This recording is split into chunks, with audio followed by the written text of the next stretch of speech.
Come to the fair. Fall fairs have been a feature of North American life since early in the 19th century. At the end of the harvest, people from rural areas have come together to celebrate. Usually, these fairs take the form of a competition regarding the best of all farm products of that year.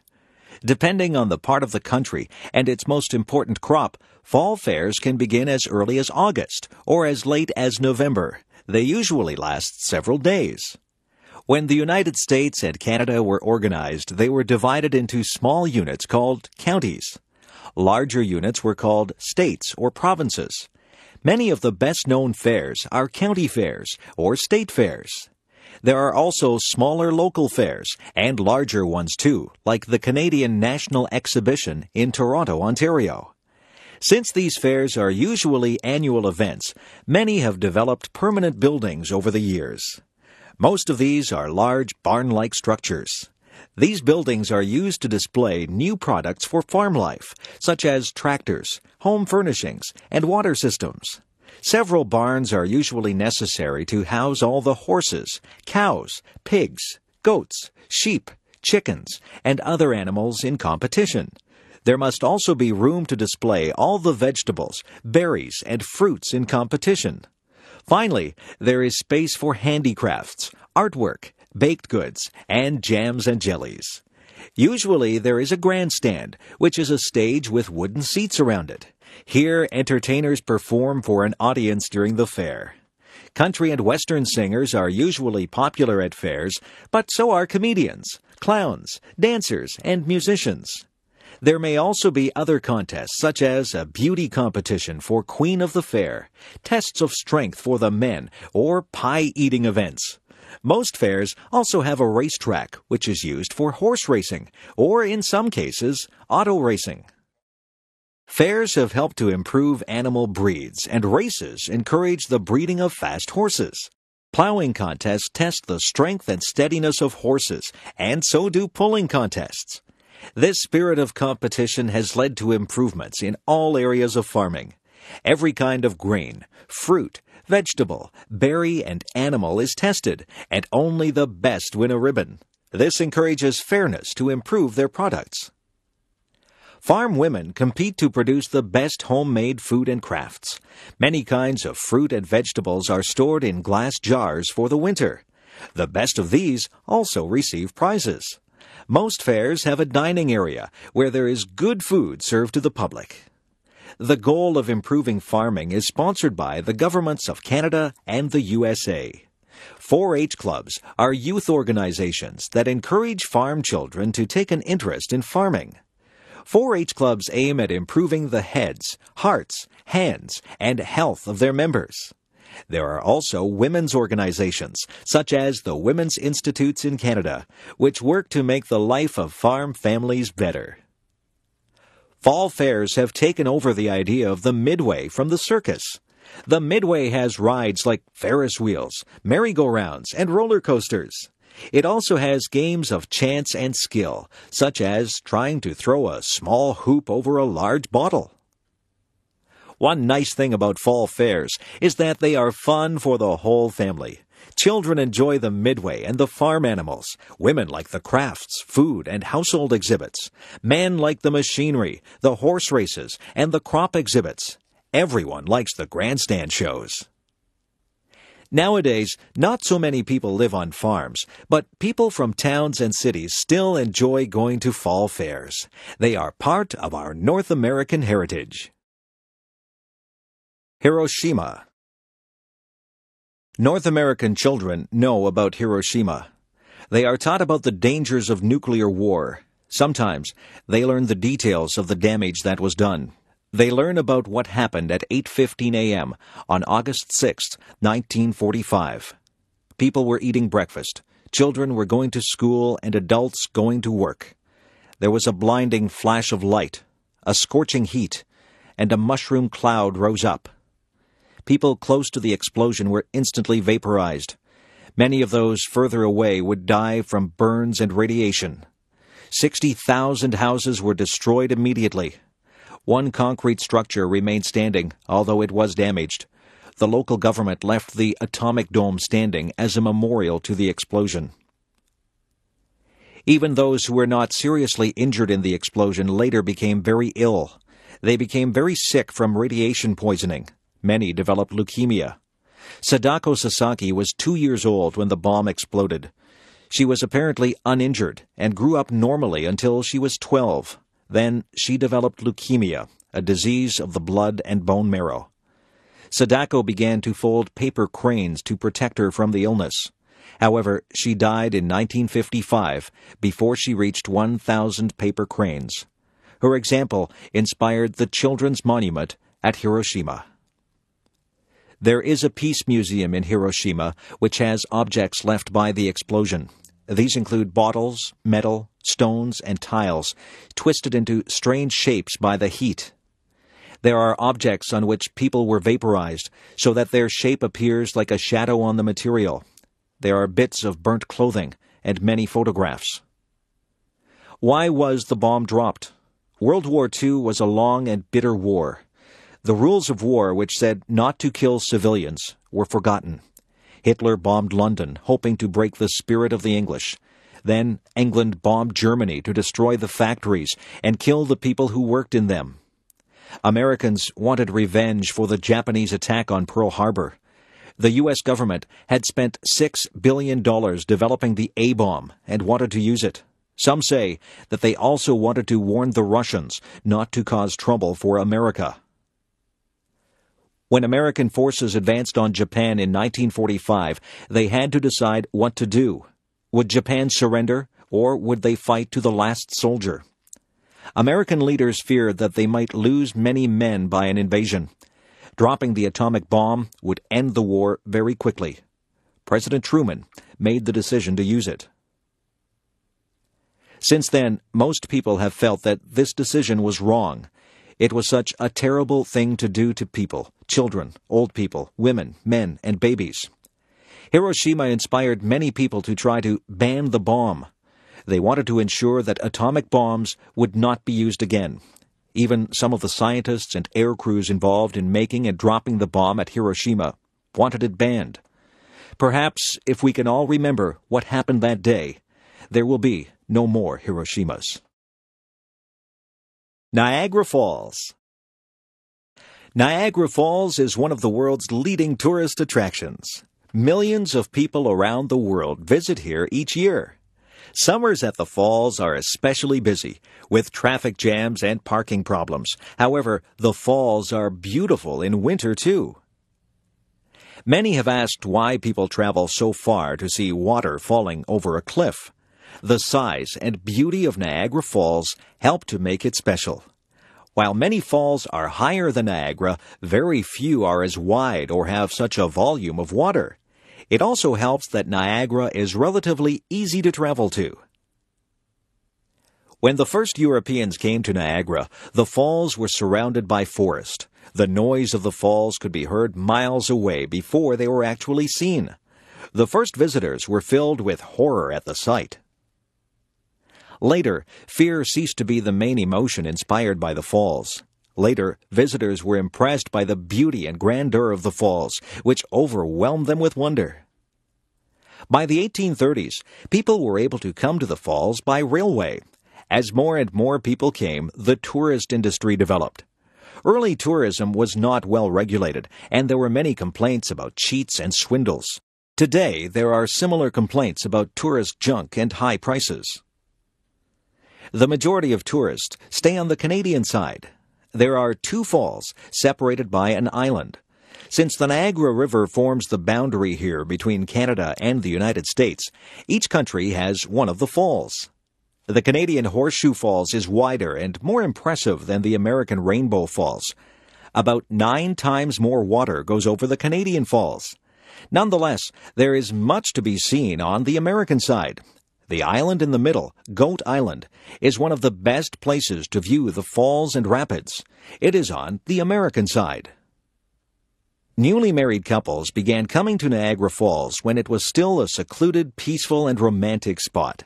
It is still popular with newlyweds as a relatively inexpensive and convenient place to spend their honeymoon. Besides being beautiful, Niagara Falls is also very useful. Their falling water is the power behind several of the largest hydroelectric stations in the world. Much of the electric power used in this part of North America comes from Niagara Falls. In order to harness this power, half of the flow of water is channeled away from the falls during the night and during the non-tourist season. Probably most visitors don't notice the difference. Niagara has attracted many kinds of people over the years. Businessmen have come to profit from the tourists. Daredevils have come to make a name for themselves. Some have gone over the falls in a barrel, while others have walked above the falls on a tightrope. Poets and artists have visited here to capture its beauty. Lovers have come to gaze on its romantic scenery. All of these and many others have helped to make Niagara Falls world famous. Cowboys. The golden age of the American cowboy was short-lived. It began in the 1860s with the great cattle drives from Texas north to Kansas. By 1890, when railroads had reached remote areas, there was no more need for large-scale cattle drives. Of course, cowboys have a history before 1860. In fact, there were Mexican cowboys long before that. The Spanish conqueror of Mexico, Hernán Cortés, brought cattle with him in 1521. Cortés also branded his cattle with a three-cross design. The Spanish sharp-horned cattle roamed the deserts and prairies freely. Eventually, they found their way to Texas. American settlers in Texas interbred their animals with the Spanish breed. The Texas Longhorn cow was the result. It was famous for its bad temper and aggressiveness. The longhorn was a dangerous animal, with each of its horns measuring up to 3 1/2 feet long. After the American Civil War ended in 1865, disbanded soldiers who were former black slaves and young men seeking adventure headed west. At that time, there were about 5 million cattle in Texas. Back in the east, there was a big demand for beef. By this time, railways from the east extended as far west as Kansas. It was still more than 600 miles from South Texas to the railway. Between the two places, there were rivers to cross, Indian tribes, badlands, and other problems. A fur trader named Jesse Chisholm had driven his wagon north in 1865.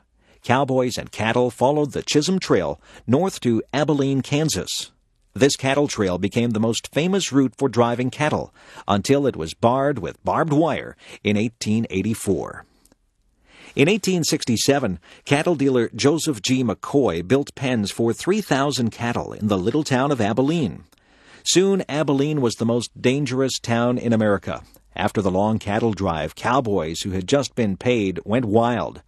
Sheriff Wild Bill Hickok tamed Abilene in 1871 by forcing cowboys to turn over their guns when they arrived in town. Other towns replaced Abilene as the wildest town in the West: Newton, Wichita, Ellsworth, and Dodge City. In Kansas, a herd of 3,000 Texas Longhorns might sell for $100,000, making the rancher rich. The cowboys might get $200 in wages, which often disappeared on drink, women, and gambling. Getting cattle to Kansas was far from easy. One of the biggest difficulties was getting the herd across rivers, especially when the river was high. There were no bridges. In 1871, 350 cowboys driving 60,000 cattle waited 2 weeks for the water level in the Red River to go down. Food for men and animals was also difficult to find at times. An early cattleman developed the chuck wagon, which were both a supply wagon and a portable kitchen. In the 1870s, there were probably 40,000 cowboys in the West. After the prairies were fenced in, there was less work. Large ranches still employ cowboys to round up the cattle for branding or for sale. Even today, about 20,000 cowboys still work in North America. George W. Bush, Jr. George W. Bush, Jr. was inaugurated as the 43rd President of the United States on January 20th, 2001. Of course, people knew that he was the son of the 41st President, George H. W. Bush. He had also been governor of Texas since 1994. However, aside from this, he was not very well known outside of Texas. Why then did so many people want him to run for president in 2000? Many Republicans thought that the Democrats could be defeated in 2000, but they themselves lacked a candidate with strong appeal. As the election approached, leading Republicans worried about whom to support. Some of the most powerful Republicans were state governors. They began to look around at each other for a possible candidate. Most eyes turned to George W. Bush, the governor of Texas. In November 1998, Bush was re-elected as governor by an impressive margin. By now, Bush was the leading Republican candidate in the polls. Of course, one advantage that Governor Bush had was a familiar name. In fact, when he did well in some early polls, it is likely that some people really voted for his father. They thought that George H.W. Bush was running again. The Bush family was able to swing a lot of support to George W. It also helped that his brother Jeb was now governor of Florida. Parents George and Barbara were both born in eastern United States, but in 1948, George moved to Texas, where he made a fortune in the oil business.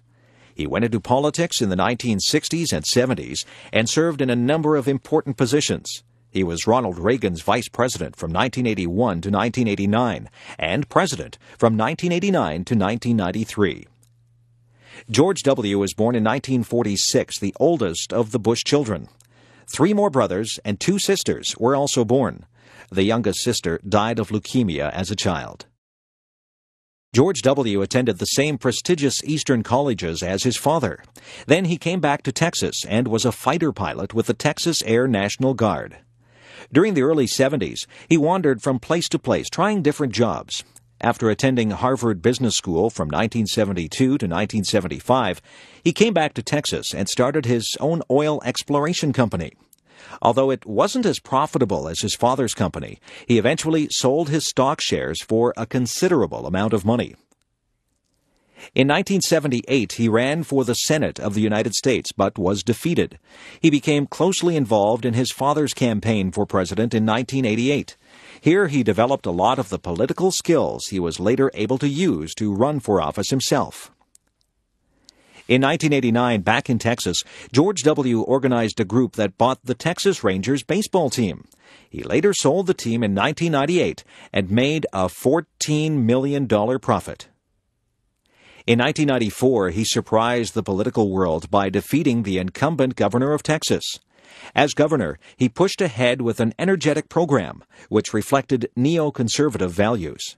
However, George W. did not appear as an ideologist to people. Even his opponents were willing to work with him. When he ran for president in 2000, Bush described himself as a compassionate conservative. Only time will tell how successful Bush will be as U.S. president. Handels Messiah. George Frederick Handel was a native of Germany and spoke with a German accent all his life. Most of that life, however, was spent in London, England. As a young musician, Handel's sponsor was the Elector of Hanover. Later on, when the Elector became King George I of England, he continued to sponsor Handel. The young Handel went to Italy to study opera. Opera had become a very fashionable entertainment for the upper classes. Handel traveled to England in 1711 and made an immediate success with his operas. Queen Anne granted him a royal pension for life in 1713. Because of this initial success, Handel tried to start a permanent opera company in London, but this failed, and Handel lost money. Since operas used full stage settings with costumes, scenery, and props, they were expensive to produce. Handel decided to produce oratorios in which the parts were simply sung without actions. On August 22, 1741, Handel began to work on his oratorio, The Messiah. The text was made up of passages from the Bible relating to the birth, life, and death of Jesus. Handel worked on it feverishly, missing meals and going without sleep. He finished it 24 days later. When he was asked how he felt on completing it, Handel said, "I thought I saw all heaven before me, and the great God himself." In the fall of 1741, Handel received an invitation from the Lord Lieutenant of Ireland to present operas and concerts there. Handel traveled from London to Dublin with his entire luggage and many of his singers. However, in order to rehearse on the way, he had to hire local people to fill in. Once, the composer soundly criticized one local singer who failed to meet his standards. Handel was warmly received in Dublin, where his concerts were sold out. Even his rehearsals were considered newsworthy by the local papers. The Messiah was first publicly performed on April 13th, 1742. 700 people squeezed into a 600-seat theater to hear it. A notice had requested that ladies attend in hoopless skirts and that gentlemen come without their swords. A Dublin paper reported, "Words are wanting to express the exquisite delight it afforded to the admiring crowded audience." All proceeds were donated to charity, as the church choirs had refused to participate except on those conditions. Handel returned to London in August 1742 and prepared the oratorio for the London stage. The Messiah made its London debut on March 23, 1743, with King George II in the audience. It was during the Hallelujah Chorus that the king jumped to his feet and so initiated a tradition that has lasted ever since. With such oratories, Handel was able to re-establish his popularity and restore his finances in London. The Messiah continued to be performed. After conducting it on April 6, 1759, the old composer collapsed and had to be carried home. He died 8 days later. The Messiah remains Handel's most popular work, combining wonderful music with inspiring religious sentiments. The biblical text speaks of hope and salvation, and the music allows the text to soar into angelic songs. Ireland. Ireland is an island in the Atlantic Ocean, just west of Britain. For much of its history, it has been an advantage to Ireland to be far from the mainland. The Romans or the other early empires never conquered Ireland. It was the remoteness of Ireland that helped preserve much of Christian and classical culture. After the fall of the Roman Empire, wandering tribes destroyed much of what remained on the continent. Finally, it was Ireland's turn to be invaded. First, the Norsemen, or Vikings, attacked during the 800s and 900s. Then, in the 1100s, the English invaded Ireland. Since that time, there has always been an English presence in Ireland. The conflict between the English and the Irish grew worse in the 1500s. Then the English became Protestant, and the Irish remained Catholic. In the 1600s, Oliver Cromwell tried to make Ireland Protestant by driving out the Catholics and bringing in Protestant settlers. In the centuries following, Irish Catholics had very few rights in their own country. The Catholic Irish were not allowed to vote until 1829. Since Irish Catholics were not allowed to own land, they were poor tenant farmers. They paid rent to the English landlords. The main food crop in the 1840s was potatoes. When these became infected by blight, thousands of Irishmen starved. Many others were evicted from their dwellings because they couldn't pay the rent. Hundreds of thousands of Irish took ship for North America. The Catholic Irish preferred to go to the United States because Canada was under British influence. However, many Protestant Irish went to Canada. The influence of the Irish on North American culture has been very great in many areas. Prominent Irish Americans include Presidents John F. Kennedy and Ronald Reagan. Meanwhile, in Ireland itself, a strong independence movement developed. A rebellion against England in 1916 began a struggle that resulted in independence for most of Ireland.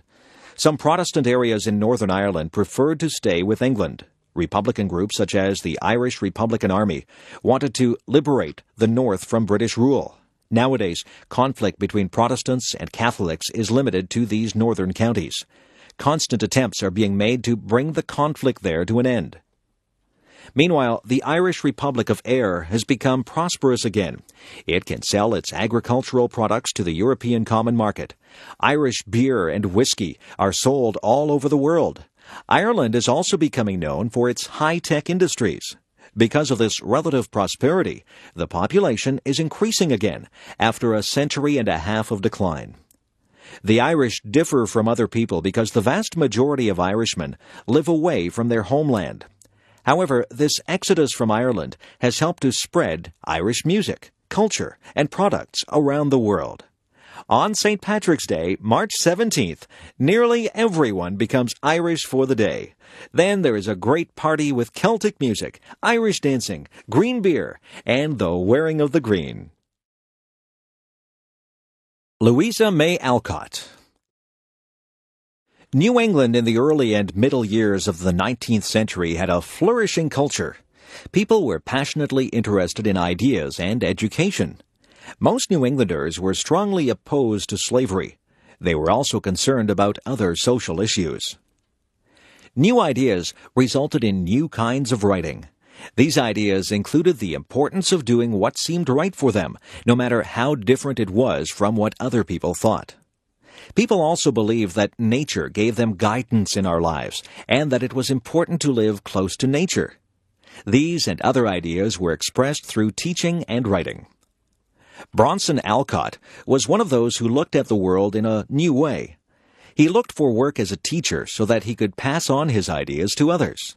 However, very few parents wanted Mr. Alcott to teach their children, and very few people were interested in hearing his speeches or reading his books.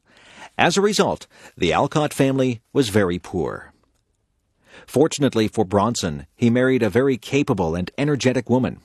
Mrs. Abigail Alcott helped to earn money to support the family and did most of the work involved in looking after the 4 Alcott girls. The oldest daughter, Anna, was quiet and serious. She rarely got into trouble and was a good helper at home. The second daughter was Louisa May Alcott, who became a writer. She was adventurous and cared very little for rules. She was always saying and doing things that got her into trouble. The third daughter, Elizabeth, was very kind and good-natured. All the others loved her. As a young woman, Elizabeth had a severe case of scarlet fever and never fully recovered. She died at age 23. The youngest sister, May, was talented, but she was rather spoiled. Because there was never enough money, the Alcott girls felt pressure to work at an early age, but this did not stop them from having fun. Louisa wrote little plays that she and her sisters performed at home. They all enjoyed the woods and ponds around Concord, Massachusetts, where they lived most of these years. When they moved back to Boston in 1848, Anna took a job looking after other people's children, and Louisa looked after the house. Meanwhile, their mother worked outside the home. While working on laundry or sewing, Louisa was thinking up stories. At night, she would write them down. When she was 18, she began selling poems and stories to magazines. Within 10 years, Louisa was earning a substantial income from writing. One day, her publisher suggested that she write a story for girls. At first, Louisa didn't like the suggestion, but when she started to write, the ideas came rapidly. Her book was based on her own family and her own childhood. Little Women was published in 1868 and was an immediate success. The March family was very much like the Alcotts. Mrs. Alcott resembles Marmee. Meg is like Anna, and Jo is like Louisa herself. Beth is based on Elizabeth, and Amy on May Alcott. Many of the situations in the book happened to the Alcott family. Nonetheless, many characters and incidents were invented. Little Women and its sequel opened up a new kind of writing for children. While these books did have a moral, they were more lively and interesting than earlier children's writing. Little Women inspired many writers later to write more realistic accounts of childhood. Niagara-on-the-Lake. Niagara-on-the-Lake is a little town at the mouth of the Niagara River. It is only 12 miles north of Niagara Falls. It used to be true that very few tourists would bother to travel from the falls down to Niagara-on-the-Lake. Nowadays, however, the little town itself is a major tourist attraction. The town has a remarkable history. The area played an important role in both the American Revolutionary War and the War of 1812. As a result, the little town has 2 forts, Fort George and Fort Mississauga. When Fort George was reconstructed for the public in the 1930s, Niagara-on-the-Lake got its first big tourist attraction. Because Niagara-on-the-Lake was the first capital of Ontario, it has many significant firsts. There was the first parliament in the province, the first legal society, the first library, the first newspaper, the first museum building, and many more firsts. Besides its history, the town, which is bordered by Lake Ontario and the Niagara River, has beautiful scenery. On a summer's day, visitors can watch the sailboats going out the river to the lake. On the land side, Niagara is part of the fruit belt of Ontario. Peaches, pears, apples, cherries, and strawberries grow here in abundance. There are also long rows of vines, and winemaking has recently become a major industry. The mild, humid climate allows plants to flourish. The trees, especially the oaks, grow to remarkable heights. Flowering trees and shrubs perfume the air in the spring. Gardens are often spectacular for much of the year. Because of this, Niagara-on-the-Lake attracts many painters and photographers. Many of the private homes also have a long history, and great care is taken to keep them looking their best. The biggest single attraction is the Shaw Festival Theatre. The festival was founded in 1962 by a group of Shaw enthusiasts. Early productions were often held in the historic courthouse on the main street, and plays still take place there. In 1973, however, a new 861-seat Shaw Theatre was built at the south end of town. Since then, traffic to Niagara-on-the-Lake has been steady all through the long summer season. In 1996, Niagara-on-the-Lake was voted the prettiest town in Canada. Partly, it is the scale of things that makes the old town so attractive. The old town is only about 8 blocks long by 8 blocks wide. It has a population of little more than 1,000 people. Nonetheless, there is a lot for people to do and see. There are many interesting shops, old hotels, bookstores, art galleries, museums, a golf course, a marina, historic churches and cemeteries, several parks, 3 theaters, and lots of restaurants. Because it is small, Niagara-on-the-Lake is a good place to walk around or bicycle around. There are also horse and wagon rides. Although the main street can be hectic in tourist season, one doesn't have to go far off the main street to get in touch with an older, slower time. Most of the downtown buildings haven't changed much since the days of Queen Victoria, and tourists can still imagine that they are back in the days before computers and television. Newspapers. All the great cities in the world now have newspapers. But newspapers, as we know them today, are not that old. The very first newspapers began long after the invention of printing. They started in Europe in the 1600s and were usually only a couple of pages long. For a long time, newspapers were not very common.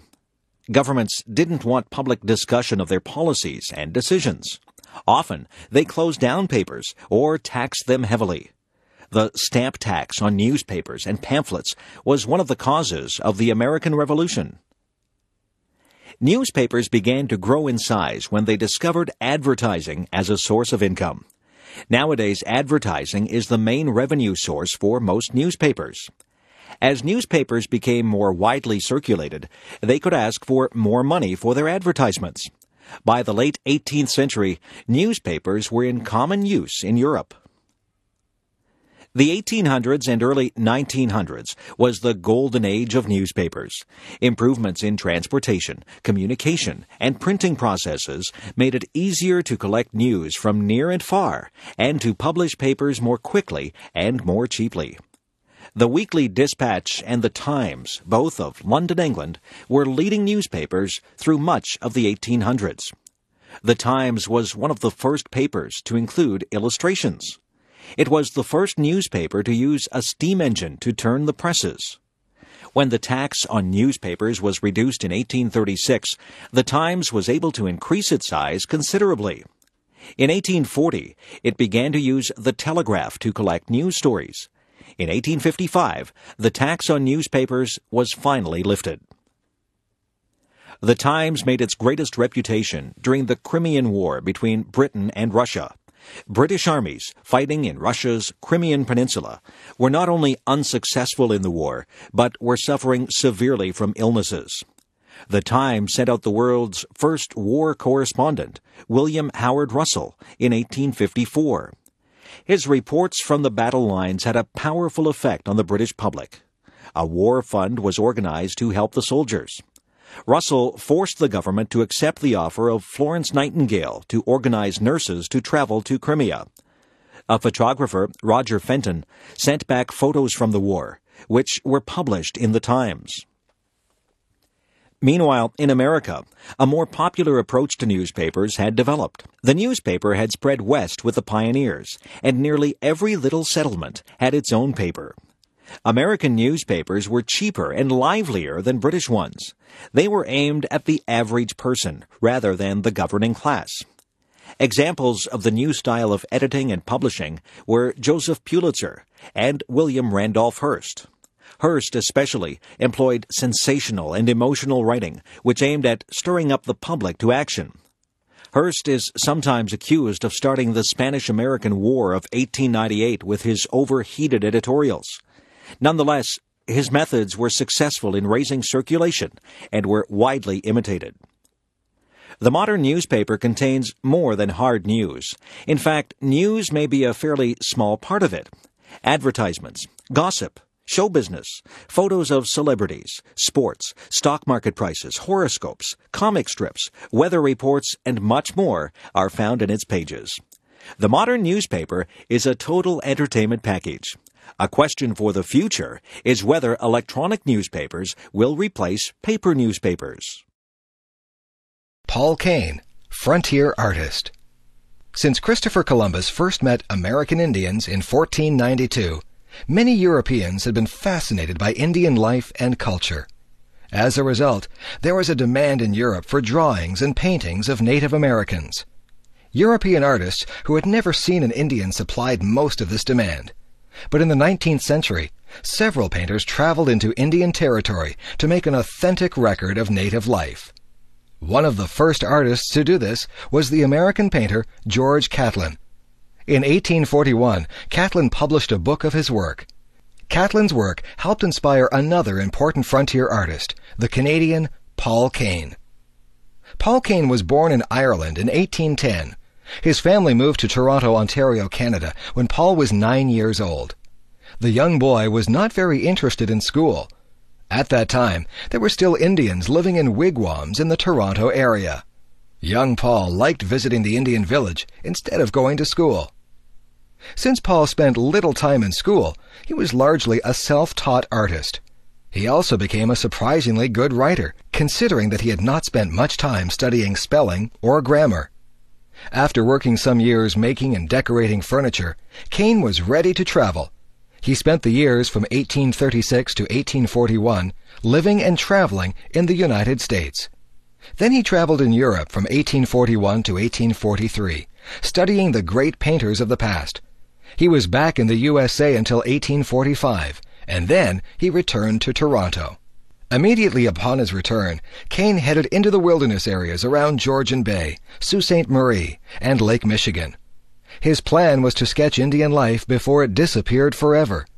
American Indians were dying so rapidly from European diseases such as measles and smallpox that many people believed they would soon vanish as a race. Their culture was threatened too. As white settlers demanded more land, Indians were being herded into small pieces of land called reservations. Here they could no longer practice their traditional way of life.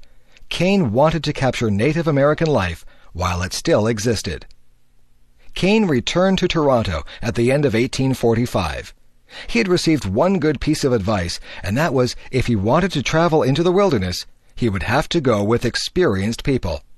He was able to get the support of the governor of the Hudson's Bay Company, Sir George Simpson. In May 1846, Kane joined the annual canoe fleet of fur traders going west. Kane would travel all through the wilderness areas of western Canada and northwestern USA. During this time, he made hundreds of sketches of Indian life. Although Kane faced incredible hardships during his travels, he was able to see what he wanted to see. He was able to take part in one of the last great buffalo hunts and killed 2 large bison himself. Traveling west with the fur traders, he visited many forts and trading posts. He saw and painted a prairie fire. He shot a grizzly bear at close range and killed several wolves that attacked his horses. He learned to travel long distances on snowshoes in winter. Finally, he arrived at the Pacific Coast, where he made some fine drawings of the West Coast Indians. European diseases had reached there just before Kane. 1,500 Indians had died near Fort Vancouver in the summer of 1848. One wealthy chief had ruled 1,000 warriors and had 10 wives, 4 children, and 18 slaves. Now, he had only 1 wife, 1 child, and 2 slaves. Kane had not come too soon. However, there were tribes still unaffected by Western culture and Western diseases. Kane also traveled widely around the Columbia River in northwestern USA. Everywhere he went, he sketched Indian chiefs and scenes of native life. On his return trip, he encountered a large war party of 1,500 braves on the warpath against their traditional enemies. He was able to sketch the leading chief, Big Snake, who was later killed in single combat during the battle. When he arrived back in Toronto, Kane gave an exhibit of his sketches and watercolors. Most of the rest of his life was spent turning these drawings into finished paintings. Plains Indians. The best-known picture of an American Indian is a warrior in buckskin, riding a horse, wearing a headdress of eagle feathers, and carrying a spear or bow and arrow. This is a picture of a Plains Indian, and it appears in many Hollywood westerns and on the American 5-cent piece. There were many tribes of Plains Indians, for the Northern American prairies or plains stretch from the northern forest of western Canada down to the states of Oklahoma and Texas in southern USA. It's interesting that our image of the Plains Indian is only true for the last couple hundred years. It was not until the 1600s that Plains Indians began to ride horses. There were no horses in America until Spanish soldiers brought them in the 1500s and 1600s. Some of these horses escaped and ran wild on the prairies of America. It was these wild horses that the Plains Indians learned to tame. Before they had horses, the Indians hunted buffalo on foot. Buffalo were huge bison or wild cattle which traveled in very large herds. A big herd might have millions of buffalo. It was difficult to cross the prairie because these animals blocked your way. The Plains Indians had various ways of killing buffalo. Before they had horses, Indian hunters would quietly creep up close to the herd. Then they would fire their arrows together. There was always the danger that the herd would stampede and trample the hunters. Another method was to drive the buffalo over a steep cliff. There are a number of places on the plains where this was done. Once the Plains Indians had horses, they preferred to hunt buffalo on horseback. When the tribe started to use guns, they could kill many buffalo. Artist Paul Kane describes a buffalo hunt in the Red River Valley in 1846. The hunters carried their bullets in their mouths so that they could shoot faster. They could ride right into the herd, shooting at close quarters. They would drop an article of clothes on the slain buffalo to mark it for themselves. Then they would continue the hunt. After the hunt, the Indians would skin the animals, and the women would dry the meat and store it in fat. A single hunt might kill more than 30,000 buffalo. The Plains Indians received nearly everything they needed from the buffalo. Of course, they used buffalo meat for food. They also used the buffalo skins for clothing, blankets, and the covering of their teepees. These teepees were cone-shaped tents, which were easy to put up and take down. The Plains Indians were nomadic and followed the animals they hunted. Since these animals were plentiful, Plains Indians usually led a comfortable life. They developed complex religions and social rituals, as well as specialized societies or clubs. There were also rituals and customs for hunting and warfare. Many Plains Indians fought hard against the settlement of the Great Plains. The American government discouraged the hunting of buffalo because without the buffalo, the Plains Indians would not be able to fight. With the buffalo disappearing, the Plains Indians had to give up fighting and move into government-sponsored reservations. Pocahontas and John Smith. In 1606, King James of England approved the establishment of 2 colonies along the eastern coast of America. The northern colony in Maine lasted only a year. The southern one at Jamestown in Virginia became England's first permanent settlement in America. In 1607, the Virginia Company sent 104 settlers to Virginia. The settlers lived in tents all summer. By September, more than 60 were dead because they lacked good food or water. The leaders of the colony were not energetic and did little to make the settlers find food. One member of the company, Captain John Smith, was determined that the colony would survive. Smith pressured the colonists to build huts, a storehouse, and a church. He made daring trips to Indian villages, demanding that they give the settlers food in return for beads and copper. He threatened settlers who were trying to leave the colony and go back to England. On one of his trips to the interior, Indians attacked John Smith. They killed his 2 companions, but captured him alive. He was taken first to the local chief. This chief was impressed by Smith's compass and spared his life. His captors dragged Smith from village to village. He finally arrived at the town belonging to Powhatan. Powhatan was a great chief for all of the tribes in that region. Powhatan and his advisers talked about what to do with Smith. Suddenly, Smith was dragged forward, and his head was pushed against a stone. The warriors raised their clubs to kill Smith. Then Pocahontas, who was Powhatan's 12-year-old daughter, begged for his life. Her words had no effect, so Pocahontas ran to Smith. She took his hand in her arms and laid her own head against his head. Smith was released and went back to Jamestown. Soon after Smith returned, 100 new settlers from England arrived. It was a very cold winter, and in January, Jamestown was accidentally set on fire. The settlers suffered from cold and hunger the rest of the winter. Every 4 or 5 days, Pocahontas and her attendants came. They brought food for the hungry settlers. Even so, half of them died. In the summer, John Smith explored that part of the coast of America. He made a map that would be very valuable for future sailors and settlers. On his return, Smith was elected leader of the colony at Jamestown. However, some settlers did not like having to follow rules. Some encouraged the Indians to try to kill Smith. Chief Powhatan agreed. He also refused to supply food to the colony, hoping to starve them out. Pocahontas warned Smith about the plot against his life.